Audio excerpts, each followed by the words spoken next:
Nangyari sa'yo, Junjun? Naisip ko lang magba-Valentine's na.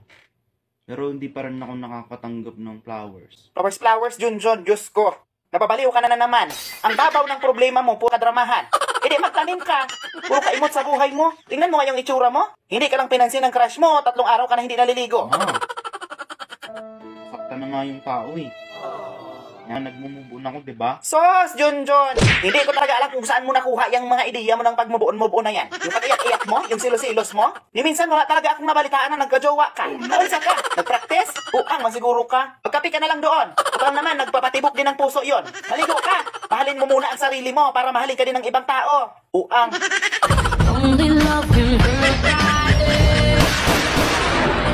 Emotional damage.